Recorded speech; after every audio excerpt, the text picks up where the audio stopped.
Kalau menurut kalian bangsa dan ras yang paling unggul di muka bumi adalah Amerika? Bukan. Rusia? Bukan juga. Jerman? Inggris? Prancis? Juga bukan. Cina? Apalagi? Bukan guys. Menurut ahli DNA dari Oxford University, Stephen Oppenheimer, pada acara bedah bukunya berjudul Eden in the East, Surga di Timur, bahwa induk peradaban manusia modern bukan berasal dari Mesir, bukan dari Mediterania, dan tidak juga dari Mesopotamia, bukan pula dari Barat apalagi Cina, tetapi peradaban manusia modern justru dari Indonesia. Iya guys, bangsa ini merupakan pewaris tunggal kejayaan bangsa-bangsa besar di masa lalu. Dan agaknya, Profesor Arício Santos dari Brasil pun selaras dengan teori Oppenheimer. Dalam buku Atlantis The Lost Continent Finally Found, ia menyatakan bahwa titik Atlantis itu ada di Sundaland. Jadi guys, kita tidak pantas bersikap kerdil dengan memelihara sindrom inferior akut alias rasa minder terhadap bangsa luar. Kenapa? Karena nenek moyang kita dulu adalah bangsa yang unggul. Nenek moyang bangsa-bangsa. Jelas ya guys? Lantas, kenapa ada sejarawan menyebut bahwa nenek moyang kita itu tidak beradab, bodoh, penyembah berhala? Itu faktor penjajahan atau kolonisasi guys. Yakni pembodohan, pengaburan, dan pembengkokan sejarah oleh kaum penjajah. Menurut Juri Lina dalam buku Architect of Deception, Secret of Freemasonry, ada 3 cara melemahkan dan menjajah suatu negeri. Pertama, kaburkan sejarahnya. Kedua, hancurkan bukti-bukti sejarah bangsa itu hingga tidak bisa lagi diteliti dan dibuktikan kebenarannya. 3, putuskan hubungan mereka dengan para leluhur dengan mengatakan bahwa leluhur itu bodoh dan primitif. Guys, sejarah Nusantara ini dibikin oleh kaum penjajah seolah-olah hanya dimulai dari era kemerdekaan atau paling jauh di era Raja-Raja Nusantara dulu versi penjajah. Tahu nggak sih guys, ribuan tahun lalu Nusantara terbagi dalam 3 era loh. Era pertama disebut era Wangsa Keling. Wangsa artinya bangsa, sedang Keling artinya kuat. Jadi Wangsa Keling maksudnya adalah bangsa yang kuat.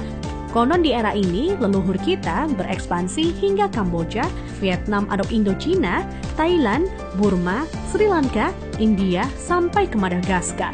Raja yang terkenal bernama Shailendra. Tulisan yang dipakai adalah huruf Talawa, di mana modelnya menyerupai huruf Mesir kuno dan Israel. Pusat pemerintahan di sekitar Jogja sampai ke wilayah Dieng. Maka ketika Israel mengklaim masih keturunan Moria, maksudnya adalah Gunung Muria di Dieng guys. Dieng artinya penguasa, kemudian bergeser menjadi Dahnyang atau Dayang, artinya juga penguasa. Setelah Wangsa Keling menghilang, ditengarai munculnya situs Dieng maupun Candi Borobudur. Nah, habisnya era Wangsa Keling ditandai dengan bangunan Bako atau Baki, yang artinya kuburan atau berakhir, dan ditandai dengan berdirinya Candi Boko atau Bako. Era selanjutnya adalah era Medang Kamulyan.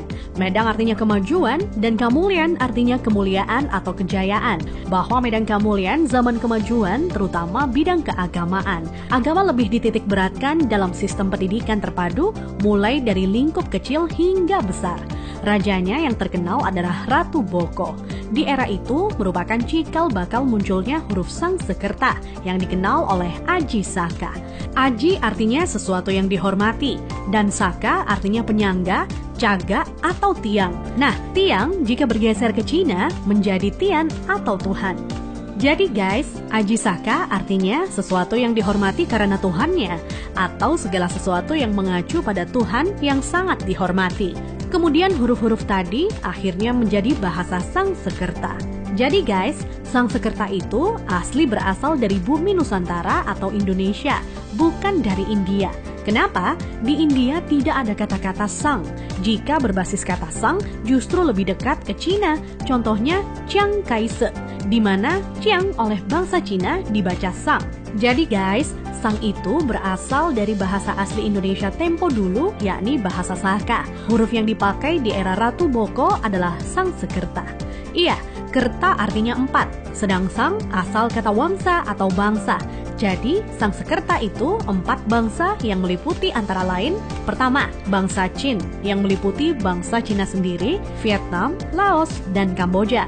Kedua, bangsa Thai meliputi Burma dan Thailand. Ketiga, bangsa Afrika, yakni Madagaskar, Sri Lanka, India, dan lain-lain hingga Mesir disebut sebagai bangsa Afrika. Keempat, Bani Jawa yang terdiri atas bangsa atau suku Jawa, Sumatera, Papua, sampai Kepulauan Polinesia dan Hawaii. Hingga kini, Sangsekerta kuat pengaruhnya di India dan Sri Lanka. Dari keempat bangsa tersebut, penguasa yang terkenal ialah Ratu Boko. Jika keempat unsur bangsa itu digabungkan, maka timbul istilah Nuswantara atau Nusantara.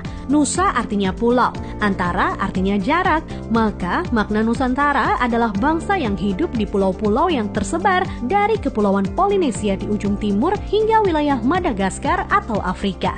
Selanjutnya dari era Medan Kamulyan berganti ke era Kahuripan. Kahuripan artinya kehidupan. Raja yang terkenal adalah Hayam Wuruk atau Brawijaya III yang terkenal dengan sebutan Jumadil Kubro sebagaimana makamnya di Troloyo, Trowulan, Mojokerto. Maksud kata Jumadil adalah Jum'ah atau Jumat yang artinya berkumpul atau bersatu dan Kubro artinya besar. Jadi Jumadil Kubro maknanya adalah berkumpulnya sesuatu yang besar atau istilah Sangsekerta disebut Sumpah Palapa. Melalui Sumpah Palapa, Hayam Wuruk berhasrat membangun kembali Nusantara sebagaimana dulu pernah gemilang di era Medan Kamulyan. Ia ingin menyatukan Nusantara yang telah tercerai-berai menjadi beberapa kerajaan atau wilayah kecil-kecil.